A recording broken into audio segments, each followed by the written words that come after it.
My earliest memory is probably going to sailing camp. It was a great way to grow up. Put a pram in the pool and taught us how to turn it over and save ourselves if something went wrong. Yes, it's a special place. You come down here, there's great camaraderie. To me, it is a community where you grow families. So much fun we had. I think it's really important to preserve the history of Coral Reef Yacht Club because we've had all these years of success.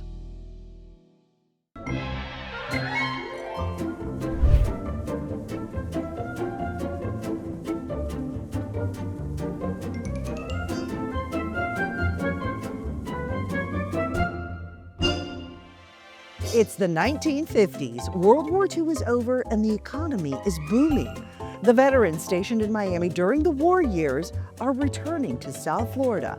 As the saying goes, they got sand in their shoes and they wanted to come back for good. Today, this fabulous city is one of the busiest year-round sports centers in the world. Miami's population doubled in the years after World War II. You had attractive financing for veterans who were coming home. You had air conditioning that was suddenly widely available. South Florida really was the place to be. Boating clubs stage sailing and outboard regattas just about every weekend, summer and winter alike. Sometimes the bouncing outboards practically splash fray on the city's skyline. With the demand for life on the water came a demand for yacht clubs. In 1950, discussions began, meeting throughout 5 years at the home of Edward Christensen. Then, in August 1955, charter for the newly organized Coral Reef Yacht Club will be signed in the office of Judge Holt. Still undecided as to the location of the club's quarters. So the club actually starts in 1955. The idea is there. We have the framework for a club, but we still don't have a home. They had the focus and they had the people. The club's first roster shows Edward Christensen as the first Commodore and also lists the club's original officers. In 1955, 60 men joined as founders for $500 each. Lifetime memberships were $1,000. There's my dad up there. Stuart Devant remembers his dad becoming a lifetime member. He had no idea where he came up with that money, but it's the best $1,000 he ever spent. $1,000 was a lot of money back then. Regular memberships were $180 a year. 200 plus members joined. They had a club, now they needed that home. The members purchased the former Angle Estate Miramar for $125,000. Now, considering the average price for a home then was $18,000, this wasn't exactly a bargain basement price. And in typical new development fashion, there were protests, in this case by the Tigertail Association and the Coconut Grove Civic Club. But the members prevailed, and on May 11th, 1956, Coral Reef Yacht Club opened, and the club's first burgee flew. With a cocktail reception on the lawn, 300 invited, it was the party not to be missed. There were no regrets hardly. One man missed because he was in Europe, the other because of a broken leg. The home's former owner, businessman George Angle, was at the opening party and impressed, saying, "Never would have known the place. It's just the way a yacht club should be." And it was a party spot immediately. With sailor knots making up the background for the bar itself, the Vice Commodore noted, "If you can't tie one of those knots, your drinks are cut off." Maybe a tradition worth returning. And from the get-go, the mission was clear. They lay the foundation in the 1950s for everything that we see today. It's really remarkable when you think of the innovations and ideas that they had then to combine this idea of world-class sailing and an incredible community in one place. Immediately, Coral Reef bought 10 Optimus prams. Bill Smoke remembers it well. He was about 20 years old at the time when he would go to Coral Reef Yacht Club with his parents. That was 70 years ago. He says the price for the Clearwater Optimus dinghy was right. The plans were $5.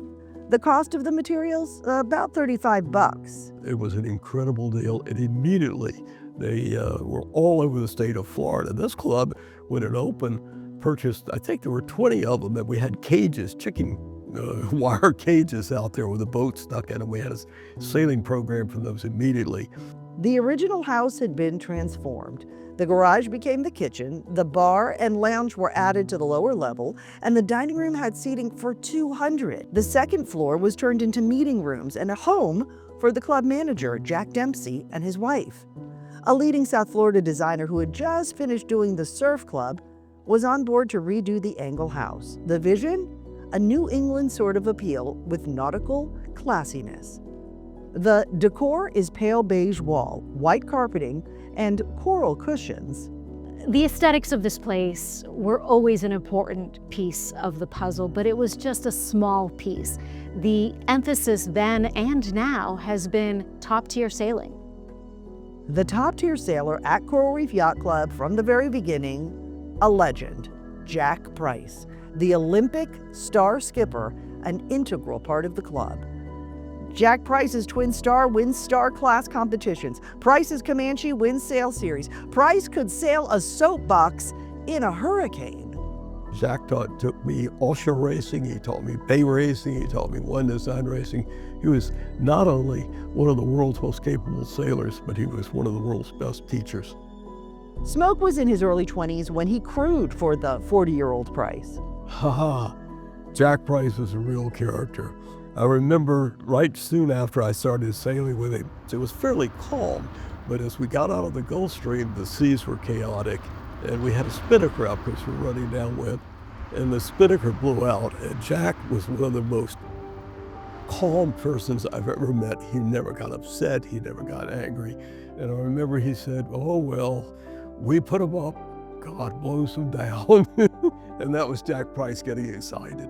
He was key here because his sailing influence really had resulted in this club being known internationally as a great site for star sailing, particularly the Star Series that we have here. And of course it ends in the famous Bacardi Cup. The Bacardi Cup began in Havana, Cuba in 1927. 30 years later, political unrest forced the Bacardi family and the racing series out until the Bacardi Cup found a new home at Coral Reef Yacht Club. Ann Hicks, daughter of founding member David Coleman Jr., said her dad was instrumental in the Cup's relocation. He happened to be the head of the Starfleet in 1962 and was instrumental in bringing the Bacardi Cup here to Coral Reef, along with Henry Caballero and Charlie de Cardenas. And thanks to the friendship of Coral Reef members Ding Schoonmaker and Frank Zagarino with Tito Bacardi, the great-grandson of the Bacardi founders, the Bacardi Cup's future was solidified. Now, Ding had won the Bacardi Cup in Havana when he was 19 years old, and then went on to be named Miami's top skipper as the Bacardi Cup winner 7 more times. The Bacardi Cup, the onset of the club becoming internationally known. This is the Bacardi Cup, which in 1927 was won by Isidore Island from Long Island. The family of the first Bacardi Cup winner gave the original Bacardi Cup trophy in perpetuity to Coral Reef Yacht Club. It's housed in the main room of the clubhouse till this day. Coral Reef Yacht Club established itself as the premier racing yacht club from the beginning. In the very early years, Coral Reef Yacht Club was the poster child of private yacht clubs in the 50s. Actually, in 1957, the New York Herald mentioned it in its History Being Made column as the hottest new club, saying, "This club is the talk of the town because it's just 2 years old, yet has 600 members, a waiting list, and a fine fleet from dinghies to ocean racers." The club was also revered because in 1956, one of Coral Reef's founders, who would then become a Commodore, Dr. Herbert Virgin, also was the head of the Florida Sailing Association. I probably spent more time on water than I did on land. Dr. Virgin's daughter, Betsy Virgin Owen, says she and her siblings started sailing not just because of the lure of the water, but for her orthopedic surgeon father, incidentally the doctor for the Miami Dolphins at the time, used sailing as therapy for Betsy and her siblings who suffered a debilitating disease. Our family was full of racing from the get-go. And that started because the 3 children had polio. And this was our physical therapy. But Betsy's dad didn't just want therapy. He wanted star sailors.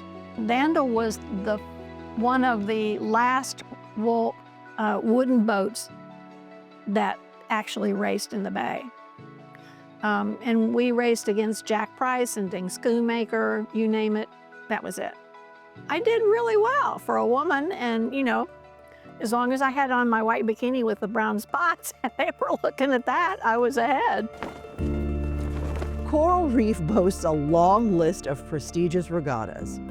The Southern Ocean Racing Conference, called the Sorcy, a series of races Coral Reef has been an integral part of. When it started, one of the key races was to Gun Cay, now known as Cat Cay. The Lightning Midwinters. The connection between the Lightning class and Coral Reef goes back to many original members who were Lightning sailors. The Star Masters, started by Coral Reef Yacht Club member Frank Zagarino. This is one of the most popular star events. It's nostalgic, the impetus for the annual Zagarino Cup. The Star Winter Series, 4 regattas from November to February. The Coral Reef Cup for the Etchell Fleet, started just about 2 decades ago. When the SORC stopped running their One Design circles on the bay, a couple of the local sailors thought it would be a good idea to add an additional regatta to the Jaguar series, which is now known as the Biscayne Bay series. I started out very small. We had like 12 boats, and it's been building year by year. So it's become a part of the winter circuit for the Yachts class in Miami. And the famous Columbus Day Regatta. The Columbus Day Regatta is run by an independent committee, but it was started by one of Coral Reef's Commodores, Tim Sullivan. This has always been intimately associated with Coral Reef. The trophy for the Columbus Day Regatta is actually kept at Coral Reef. Tim Sullivan actually started the Columbus Day Regatta in 1954, before Coral Reef even opened. Incidentally, Jack Price won the Columbus Day Regatta 5 times in his boat, Comanche. Now, a lot of Coral Reef history is noted in Reef Points, our amazing magazine. In an edition in 1960, it says that the 7th Columbus Day Regatta included the Duke and Duchess of Veragua, actual descendants of Christopher Columbus, and they were at Coral Reef for the award ceremony. Now, throughout the decades, this event did change quite a bit and eventually was dubbed the Mardi Gras at Sea. The party atmosphere reached its height in the 1980s, so much so it made the news. Most boaters go just for the fun, and once the first leg of the race is over, an estimated 4,000 boats will anchor and raft up at Elliott Key for water skiing, spinnaker flying, and a few cocktails. It's the cocktails that have the Coast Guard and the Florida Marine Patrol concerned, and they plan to be very visible this weekend at Elliott Key. And Coral Reef is the proud host of the largest youth regatta in the Americas, Coral Reef's pride, the Orange Bowl International Youth Regatta. The Orange Bowl really started out because of that wonderful thing called Optimus Piggy. Remember, with the $5 instruction kit, it became the boat of choice for the youngest sailors. Since the start, youth sailing has been an important part of the mission of Coral Reef Yacht Club. The Orange Bowl Regatta actually started in the late 1930s. It went through a number of iterations involving powerboats and adults. It really wasn't until the late 1970s that we see the version of the Orange Bowl Youth Regatta that we know and love today. And since then, that event has grown exponentially. A lot of people don't know that the Orange Bowl Regatta is not only the largest regatta in the United States, it's one of the largest youth sailing regattas in the entire world. But the best part of it for us is seeing the kids build confidence, be on the water, learn the love of sailing and boating, because that's what our club is all about.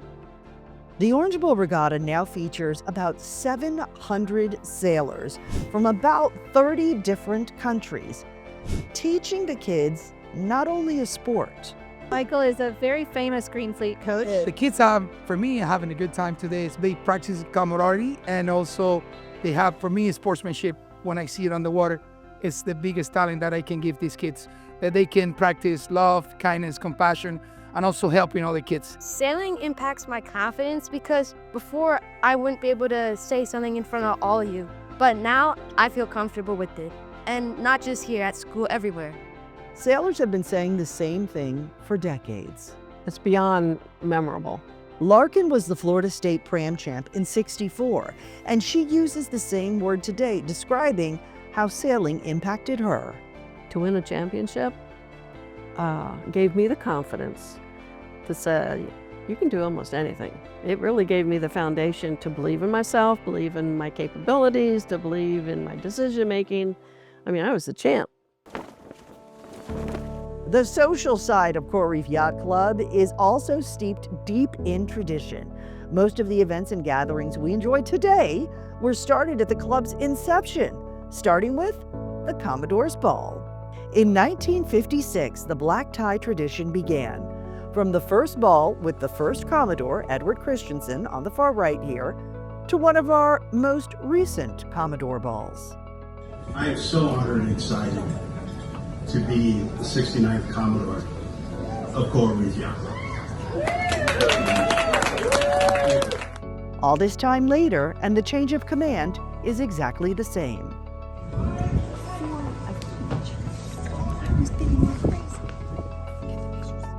Stuart Devant remembers going to the ball the first time when he was in his 20s for his dad, past Commodore Fred Devant. We were just starting to date, and she got upset with me because I didn't bring her. I didn't make the cut. But years later, when Stuart became the Commodore, she was the belle of the ball. And at that ball, history was made.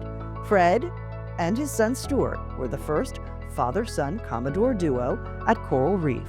The year before, at the Commodore's Ball, the rain was terrible. A storm came through. So as all the ladies got out of the cars,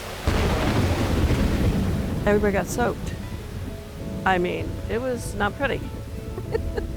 But anyway, so the following year, my dad says, we're going to put up an awning.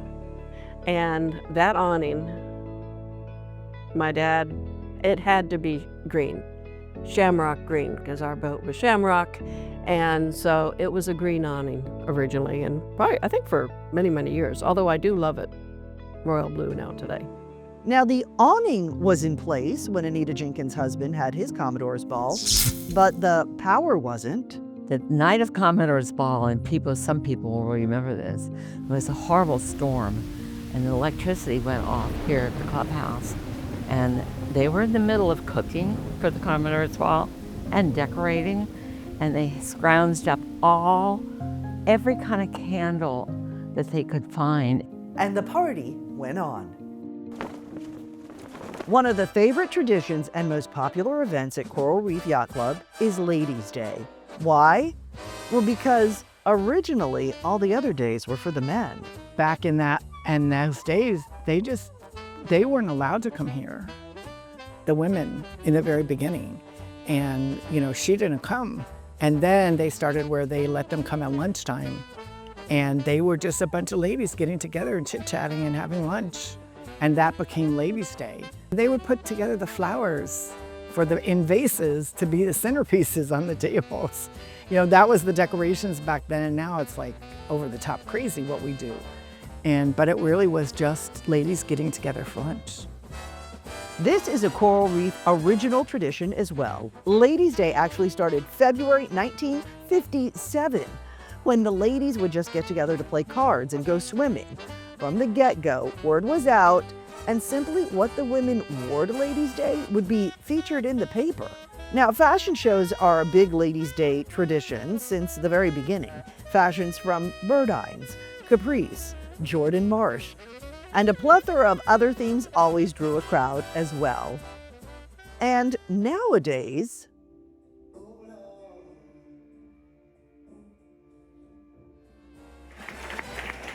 the gathering features anything from ballroom dancers to wine tasting to book reviews, and funny enough, the tradition started on a Wednesday 70 years ago and remains on a Wednesday till this day. Sundowners is one of the club's most cherished traditions. The term sundowner actually comes from the practice of having a drink or many at sundown to unwind. Column left. It's a chance for members to get together and bring their guests, and a lot of times from all over the world. A very special part of Sundowners is the actual practice of the officers lowering the flag and the burgee. It's just one of the most special parts of the tradition of Sundowners that's been going on for decades and will continue on for even more decades. So I have to call them and verify and okay everything. How are you going to get there faster? For most Coral Reef members, the holidays just don't exist without a visit to the club.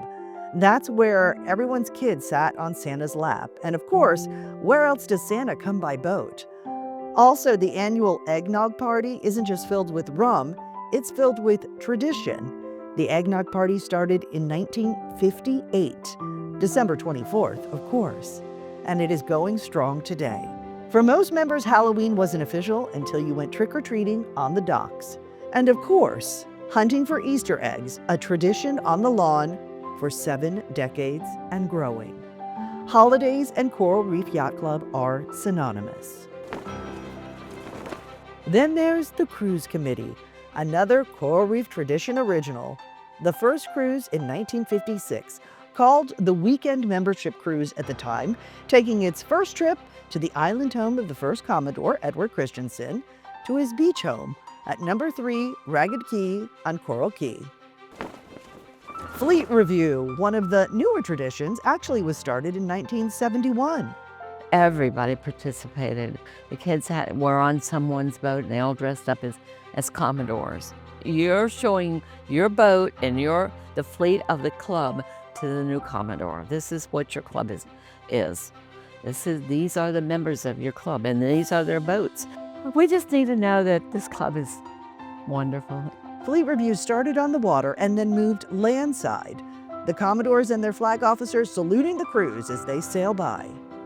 Another newer tradition started in 1961, the Doc Walloper Party and Award. And in '61, the first Doc Walloper Award was given to Timothy Sullivan. You'll remember he's the one who started the Columbus Day Regatta. And he was a man accomplished in the ways of the waterfront, aka great leadership, being dubbed the first Doc Walloper. The Doc Walloper Party was a big thing, and talking about it maybe even bigger. Member Nancy Houston borrowed the idea from her sailing life in Maine, where the best damn Doc Walloper was announced every summer as the best example of marine activity leadership. She contributed regularly to Reef Points with Doc Walloper updates. Thus began the tradition where the Doc Walloper of the Year was appointed by the Commodore, or by today's standards, by the previous Doc Wallopers.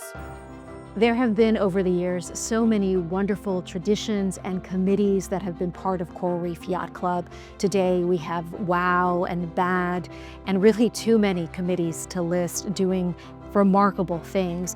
Each generation leaves its mark and leaves its stamp, making this place better and better. I forced fish without help! And fishing, another great tradition, including the Biscayne Bay Inter Club, which is the fishing competition between us and other clubs. But there were other activities on the water that were not wanted or invited. August 23, 1992. Hurricane Andrew makes a beeline toward South Florida. In Hurricane Andrew, a sport fishing boat's stern came in here. It was sitting right here. Hurricane Andrew blew most of the club's records away because they were on that second floor in the front and they all flooded. That's why so much of our history doesn't exist, because it was cabinets there on the second floor and it all got water soaked and damaged and destroyed. But the structure of Coral Reef Yacht Club is so strong on such deep pilings that even Hurricane Andrew's damage was minimal compared to the rest of the area. And the general manager at the time, Mr. Knapp, was there right away. Say hello, Mr. Knapp. I say hello. Mr. Knapp, the well-known and highly respected general manager of the club, surveyed the damage after Andrew. It swept over Florida with terrifying force. Hurricane Donna, 1960, most remembered at the club not for the destruction, although there was a significant amount of water damage, but of the story that lives on after Shag, the beloved dockmaster, stayed at the club during the storm. There's an interesting story about Shag. When I think it was Donna hit, Hurricane Donna flooded the club, Shag stayed in the club.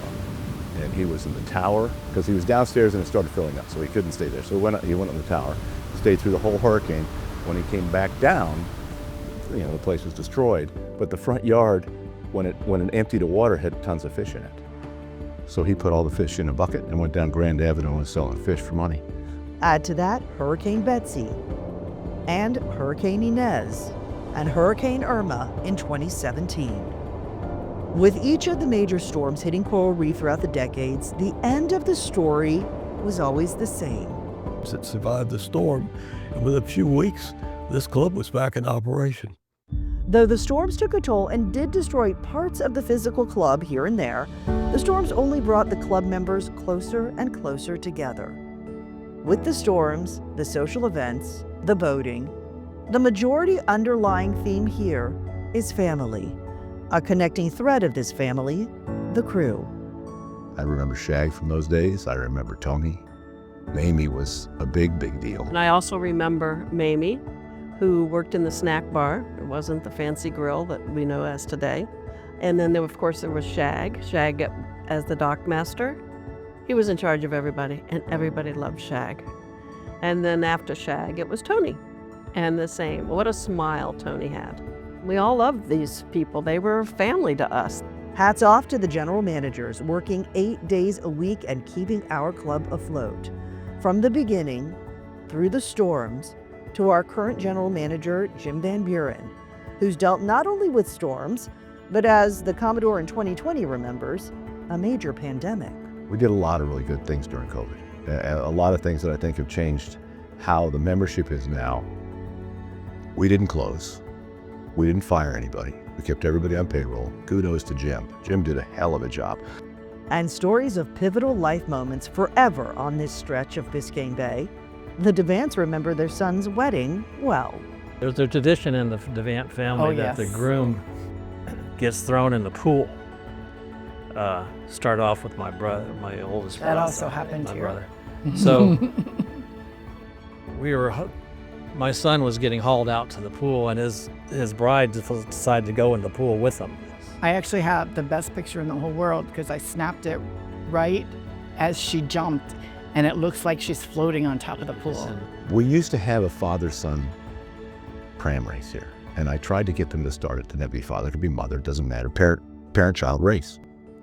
And it was, child would race out there and come back, go to the floating dock, and the parent would get on the pram and race the second leg, come back, and the child would get back in and race the third.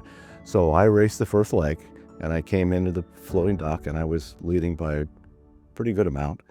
My dad, who was 6'3", stepped in the pram and flipped it. That was the end of my race. It's where I grew up.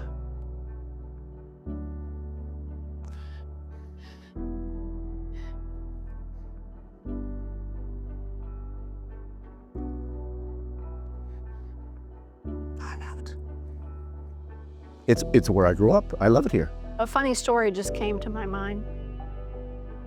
My dad used to let me take Electra when I was in high school, out moonlight sailing with my friends. Most parents wouldn't allow you to do that. That's Electra. It's a 48-foot catch. We ran aground in front of then the Coast Guard station. Now it's Money Trainers. And the people that were on the boat knew that I had to be home by 11, so we were getting very anxious. And so Jim Crowder, who became a very well-known lawyer in Miami, screamed out, "Viva la Castro, Eisenhower's a Russian." And with that, 18,000 lights went boom. And the whole sky lit up, and the Coast Guard station saw that we were aground. They came out to help us get off. But otherwise, we'd probably still be there. Coral Reef truly is family. It's certainly family to me. My father was Commodore. I was married here. My daughters were married here. We have every major event here that has to do with family. My granddaughter, I have a photo of her. She has climbed the tree that's on the lawn. That's the same tree I climbed when I was 8 or 9 years old.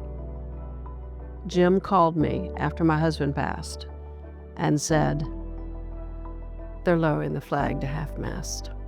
Everybody was sending flowers and other things, but half-mast at Coral Reef Yacht Club? There isn't anything else. That's family. Yeah. So when I see that the flag is at half-mast, I always wonder, who's it for? A friend just passed. That's what happened. A family member passed. And it's meant a lot. Starting in 1955, the founders of Coral Reef Yacht Club set a course, charting a legacy that endures to this day, 70 years later. It's a legacy built on passion, camaraderie, and a deep love of the water.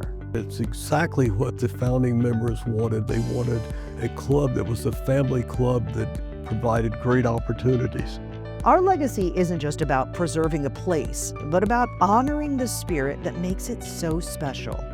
It's about sharing an appreciation for the water that connects us all, and about recognizing the privilege of having a second home in this cherished haven.